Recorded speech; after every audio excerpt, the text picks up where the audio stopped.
Hari ini kita akan melanjutkan pembahasan dari buku The Montessori Toddler by Simone Davis, bab 5 dan 6. Nah, sekarang kita masuk ke bab 5 dulu, yaitu bagian 1 tentang pengasuhan yang membuat anak penuh rasa ingin tahu dan merasa diperhatikan. Nah, secara garis besar pada bagian ini membahas tentang trik-trik atau metode agar anak itu terus mau belajar. Jadi bagaimana menumbuhkan rasa ingin tahu pada anak sehingga dia bisa merasa diperhatikan dan juga merasa diterima oleh orang tuanya, oleh gurunya, seperti itu. Nah, yang pertama kita akan masuk pada 5 komponen penyusun rasa ingin tahu anak. Nah, penting dikuasai, penting diperhatikan bagi orang tua. Ada 5 komponen dasar yang penting. Yang pertama yaitu kita memberikan percaya kita kepada anak bahwa anak itu memiliki keunikannya masing-masing, memiliki talenta sejak dilahirkan, memiliki time zone belajarnya masing-masing, memiliki cara unik dalam belajarnya mereka masing-masing, dan juga memiliki kekasan atau karakter mereka masing-masing. Itu kita harus percaya dulu pada anak. Yang kedua, komponen penyusun rasa ingin tahu itu yaitu lingkungan belajar yang kaya. Sebagai orang tua, paling tidak kita memberikan lingkungan belajar yang kondusif, tidak harus dengan barang-barang yang mahal, tetapi disesuaikan dengan usia anak. Contohnya anak ini masih 3 tahun, ya disesuaikan dengan pembelajaran dia, misalnya pengenalan warna-warni. Jadi carilah permainan-permainan yang sekaligus anak itu juga bisa belajar warna di dalamnya. Contohnya seperti itu. Jadi buat lingkungan kayak di rumahnya mereka atau tempatkan di sekolah di mana mereka bisa bereksplor, belajar sekaligus bermain, disesuaikan usianya. Lalu yang ketiga, waktu. Sisihkan waktu orang tua baik guru untuk fokus terhadap perkembangan anak itu. Lanjut, yang keempat ada landasan yang kuat dan aman. Ya, kita kita berlakukan seperti tata tertib seperti itu, ada reward, ada reward, dan juga misalnya ada sesuatu yang membuat anak itu jerah, bisa dibilang punishment, tapi punishmentnya untuk mendisiplinkan anak, ya, seperti itu. Terus yang kelima, menumbuhkan rasa takjub. Menumbuhkan rasa takjub itu seperti membiarkan anak-anak itu eksplor dengan alam di sekitar. Contohnya mereka melihat hal-hal yang mereka belum ketahui, seperti berjalan-jalan ke kebun buah, nanti mereka menemukan hal-hal baru di situ. Jadi mereka takjub dan ingin belajar lebih lanjut tentang hal-hal itu. Contohnya seperti itu. Lanjut, ada 7 prinsip. Jadi kalau tadi komponennya, komponen dasar yang bisa kita usahakan. Nah, ini prinsip atau nilai-nilai yang bisa kita pegang. Ada 7 ya dari buku ini. 7 prinsip yang bisa menumbuhkan manusia yang kaya akan rasa ingin tahu. Yang pertama, sedari kecil, sedari anak-anak, ikuti kemauan mereka. Jadi kemauan di sini bukan berarti secara emosional diikutin mulu, tidak, tapi tetap kita kontrol, namun kita harus melihat mereka interestnya kemana gitu. Yang kedua, biarkan anak bereksplorasi dengan dunia sekitarnya. Ketiga, libatkan anak dalam kehidupan sehari-hari. Jadi kita nanya pendapat mereka, opini mereka. Terus yang keempat, jangan terburu-buru. Jadi ketika kita belajar sama anak, usahakan ritmenya itu pelan-pelan. Jadi memang beda sama ritme manusia dewasa. Jadi sedari kecil emang otaknya balita itu mereka merekam betul-betul. Jadi fase-fasenya itu memang pelan-pelan, proses belajarnya pelan-pelan, tapi diulang-ulang. Nah, itulah yang membuat mereka akhirnya merekam pengetahuan-pengetahuan itu pada memori mereka. Terus biarkan mereka mandiri. Jadi dibiarkan dulu ketika mereka mau menyusun menara-menara, misalnya bilang susah gitu, jangan langsung dibantu seketika, tapi biarkan dulu mereka berusaha. Ketika betul-betul mereka udah nggak bisa banget, nah baru kita tolong gitu. Lanjut, ada mendorong kreativitas ya. Kreativitas ada hubungannya dengan otak kanan, jadi kita berikan pilihan-pilihan, misalnya tentang arts atau seni, kita tunjukkan mereka bakatnya di mana, atau misalnya melukis, menari seperti itu, atau apalagi ya, melukis, menari, atau memahat misalnya, atau gitu. Jadi musik misalnya, atau menyanyi gitu.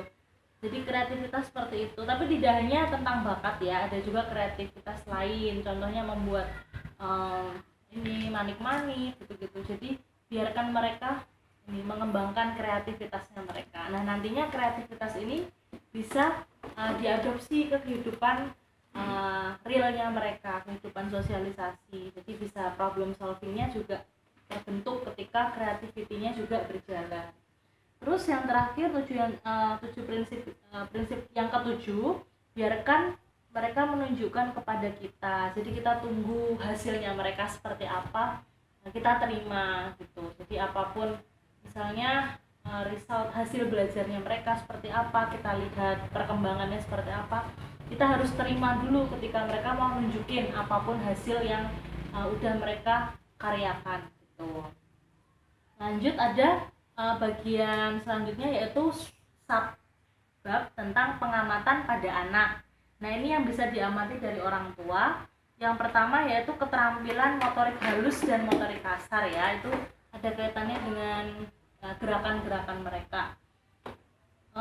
Kalau misalnya yang kedua yaitu perkembangan kognitif dan sosial, yang ketiga komunikasi, yang keempat perkembangan emosional. Lalu selanjutnya ada cara makan, pola tidur, dan juga cara berpakaian.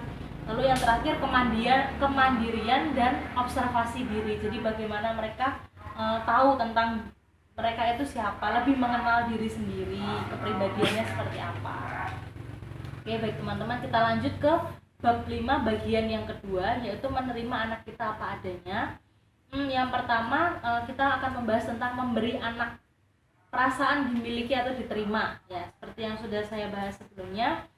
Jadi perasaan ini bisa dipupuk atau kita bisa memantik perasaan ini dengan cara satu, melihat dari perspektif mereka. Ketika ada masalah tertentu, kita berusaha memposisikan diri sebagai anak-anak dalam memandang suatu masalah. Misalnya di keluarga ada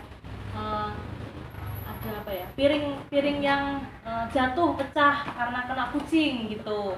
Mungkin kalau orang tua langsung membereskan atau gimana. Nah, anak-anak dari sudut pandang anak-anak dalam merekam masalah itu seperti apa. Nah, kita memposisikan diri sebagai anak-anak.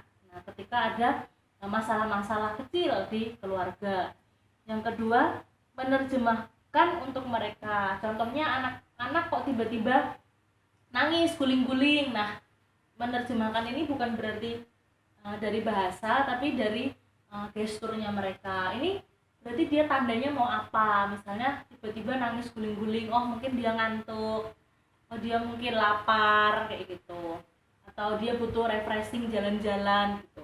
Jadi peran orang tua sebagai penerjemah bahasa tubuh anak-anak seperti itu. Lanjut, beri mereka tanggapan bukan pujian, lebih ke detail, deskripsi detail. Misalnya kalau pujian kan kamu pandai, kamu cantik, tapi dari buku Simone de Vries ini tanggapannya gini, wah Filio membawa mangkuk dengan sangat rapi dan pelan-pelan, kamu sangat sangat berhati-hati ya anaknya. Atau misalnya Filio mau membawa roti dan dia mau membagikan ke teman-temannya. Nah, kita beri tanggapannya seperti ini, wah Filio, kamu sudah bawa roti untuk bekal kamu sendiri tapi mau berbagi dengan teman-temannya, memang kamu anak yang murah hati, contohnya seperti itu. Jadi tanggapannya kayak lebih detail, mendeskripsikan dari aksi yang dia buat itu seperti apa.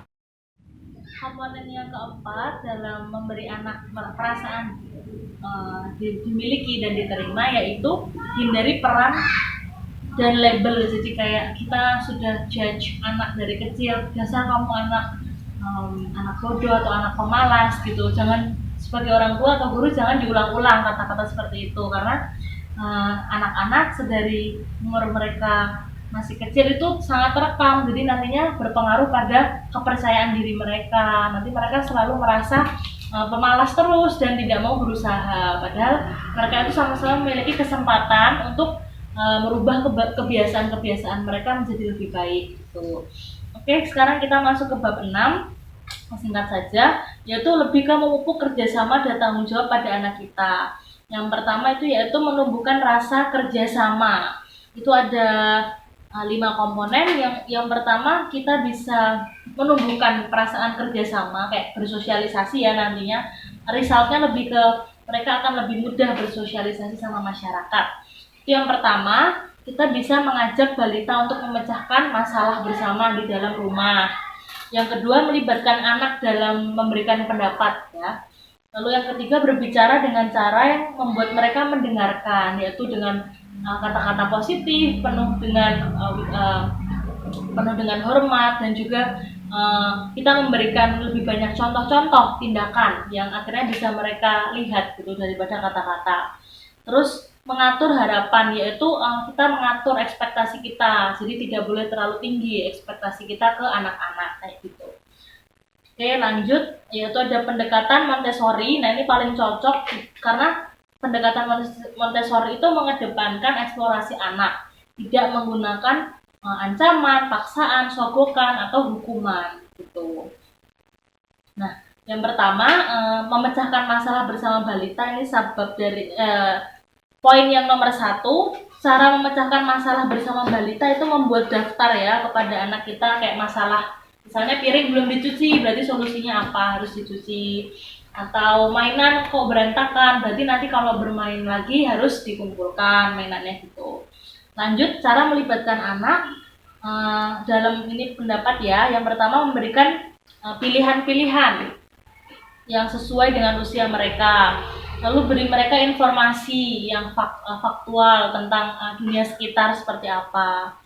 Terus dapatkan pandangan mereka juga, didengar juga pandangan mereka.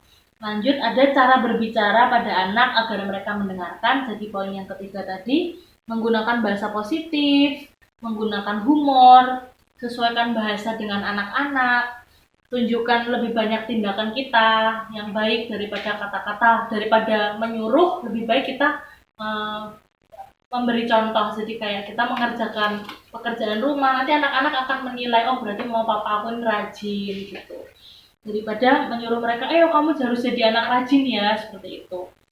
Lebih ke tindakan. Terus berbicara dengan nada dan tindakan yang penuh hormat. Jadi walaupun mereka ketawa-ketawa atau terkesan menyepelekan, kita tetap santai menanggapinya dan memberitahu kalau misalnya orang tua sedang berbicara, sebaiknya didengarkan, jangan tertawa dulu ya, nanti itu menunjukkan rasa yang tidak hormat. Jadi kita memberitahu kalau misalnya dari aksi mereka itu efeknya ke orang lain, perasaannya seperti apa gitu. Atau seorang kakak yang mengganggu adiknya belajar, nah itu kita jangan langsung marahin, tapi kasih tahu, ayo jangan ganggu adiknya ya, nanti adik tidak konsentrasi, contohnya gitu. Atau jangan memukul temannya ya, nanti sakit, kayak gitu. Kita harus kasih tahu dengan deskripsi. Lalu mengelola ekspektasi ya, jadi lebih ke kita melihat proses anak daripada hasilnya, dan juga memberikan memberikan jadwal harian juga bisa, kita menulis catatan-catatan perkembangan anak itu juga bisa. Jadi kitanya sendiri tidak memberikan ekspektasi yang terlalu tinggi sama anak. Lalu ada bagian 2 dari bab 5, menetapkan batas pada anak. Nah ini yang terakhir, menetapkan batas ya, yaitu memberikan aturan. Jadi batas ini penting supaya nantinya anaknya bisa memiliki kontrol diri. Itu seperti memberikan aturan-aturan di rumah. Terus ikuti dengan tindakan yang tegas dan penuh cinta. Lalu ekspresikan batasannya dengan jelas. tidak menjelaskan batasannya setiap waktu. Jadi misalnya ada aturan-aturan itu jangan diulang-ulang, nantinya biar biar mereka sadar sendiri gitu. Kita lebih ke mengingatkan aja. Mengingatkannya kalau mereka misalnya gini, belajar gitu. Jadi belajar tidak harus disuruh. Kita lihat dulu mereka sehari, 2 hari, 3 hari lupa belajar, baru nanti kita masuk. Tapi tidak setiap hari kita tekan terus gitu. Terus mengakui perasaan negatif. Jadi kita lebih melihat perasaan anak-anak ketika negatif kapan gitu. Kita jadi harus bisa membaca mereka. Itu supaya mereka bisa membaca perasaan mereka sendiri. Terus menghadapi tantrum. Nah, ini bagian terakhir dari bab 6. Tantrum itu ketika anak rewel atau dia emosinya sedang meledak-ledak. Nah, kita harus punya pengetahuan tentang tantrum. Jadi kondisi psikologis tantrum ini ada ketika anak mulai transisi gitu dari yang tadinya misalnya mau bertambah menjadi lebih bisa membaca, atau dia ada perkembangan tersendiri lah dari fisik mereka dan psikologi mereka gitu. Tantrum ini biasanya berkaitan dengan cara kerja otak juga. Nah, yang bisa kita lakukan sebagai orang tua, yang pertama membuat ruang tenang, yang kedua membangun kedekatan setelah mereka tenang, lebih kayak menjadi tempat bercerita dan mendengarkan, yang ketiga membantu mereka dalam mengatasi permasalahan-permasalahan yang ada pada diri mereka, seperti moodnya nggak baik atau emosi mereka terhadap suatu masalah. Nah, kita mencoba memberikan pilihan-pilihan solusi atau membantu mereka gitu. Oke teman-teman, sekian presentasi dari bab 5 dan 6 kali ini. Terima kasih.